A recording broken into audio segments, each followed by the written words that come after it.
Hello everybody, it is me, Chasey Poo. I moved into a new room and like the background, I don't really know what to do with it. Today is not one of those like, I'm gonna set up everything and like do a video. I had my light out already, so I just kind of wanted to sit here and kind of talk to you about something that's been happening. Something happened to me a couple days ago, and I kind of want to share it with you because this sucks, and the only way I can process things is to talk about it on YouTube in front of all of you people. Oh, before I even start talking about this, like trigger warning, content warning, I'm going to be talking about that monthly thing that people don't usually like when they're trans and all of that stuff. And I'm going to use like words that you might not be comfortable with, so just brace yourself. So, I'm trans, if you didn't know.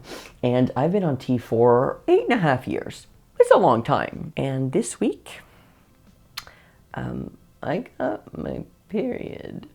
I want to die even saying that out loud, but I want everyone to be clear and understand what I'm talking about when I'm like saying I'm bleeding, like I'm bleeding. So let me give you a little history lesson on my body because this isn't the first time it's happened. This happened about 2 years ago. I bled like a couple of times, and then last year I bled like 3 times in 1 month, and that was traumatic. So I was put on a Medroxy, which is a progesterone, so that you just take it and it just stops you. The first time you take it though, warning, like it kind of expels everything that you already have, so you will probably bleed in the beginning, but then you don't bleed. And I didn't bleed, and that was great. And then I bled.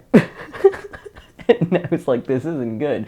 So they put me on hormone blockers, and it was an injection I was taking every 3 months.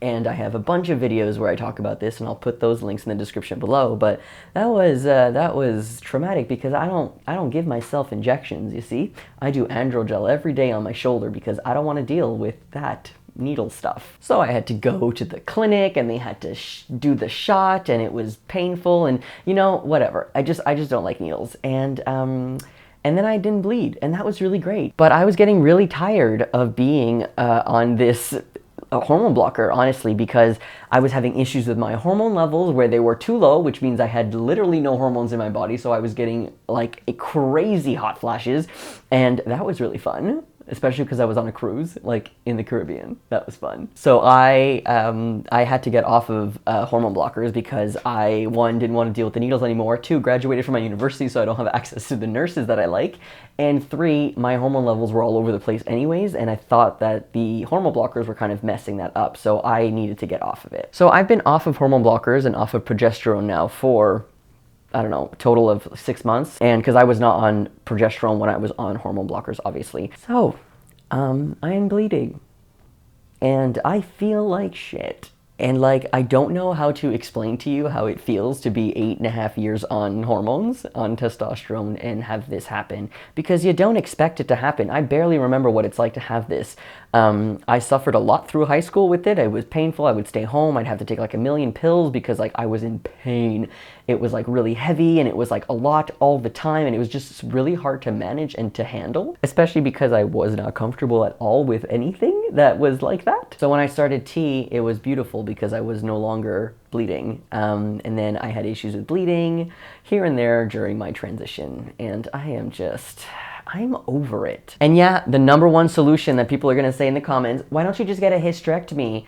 Or, I heard that you have to get a hysterectomy within 5 years of being on testosterone or else you're gonna get cancer. Listen, toots. Listen. These are myths, all right? You don't need to have a hysterectomy. I will only get a hysterectomy if literally I absolutely need it because of medical reasons. Technically, this is a medical reason, and I could get a hysterectomy like that if I wanted to, but I don't want one. I don't want to have to go through another surgery. Like, it was so traumatic to get top surgery, and I just don't want to deal with that again. And also, I don't want to be sterilized forever. Like, that's me personally, and I understand how some people might not think that way, and you know what? That's completely fine. That's them. That's their experience. We're all different, right?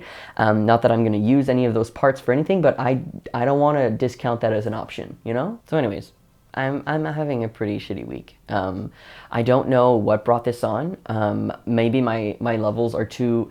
See, this is funny because it's either my testosterone levels are too low, so the estrogen has kicked in and is like, hey, I'm back. Or my testosterone is too high and has converted into estrogen and it's like, oh, I'm here. Because testosterone at a too high level converts into estrogen, and I feel like maybe that's the thing that's happening. Look, I have no idea. And yeah, you're gonna say, go to your endocrinologist, Chase. Why don't you just go? My appointment's in April, and it's really hard to get one before then. So I'm gonna call tomorrow and try to make an appointment with my endocrinologist though, and just kind of find out what to do because Sometimes it's like spotting, right? When it's happened, it's like, oh, maybe one day or like one time bleeding or like 2 days, but like really like nothing. Like you don't really need to pay attention to it. It's fine. I'm dealing with day 4 right now of not fun stuff.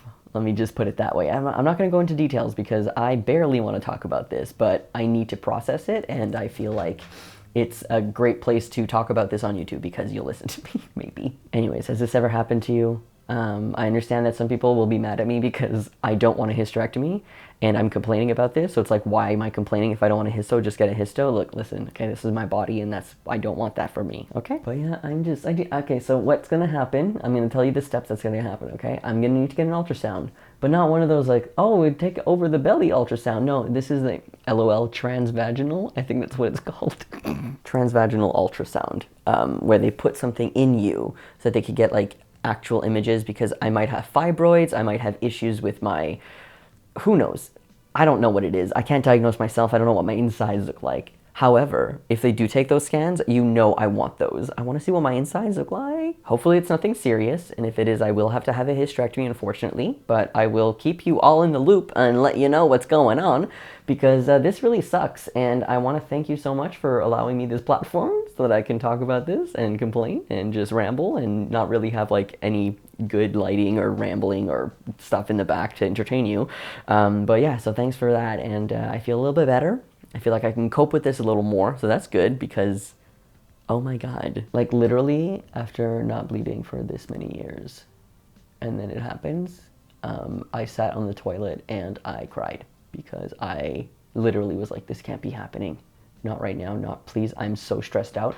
And you know, maybe it is stress and anxiety that's bringing it out. I have a lot of stressful things happening in my life right now, so like I just moved and all this other stuff, so I feel like maybe the stress brought it on, so maybe I just need to relax, meditate a little bit, maybe shove some bath bombs up my ass and I'll feel better. All right, well, thank you so much for joining me. Have a great week. Bye.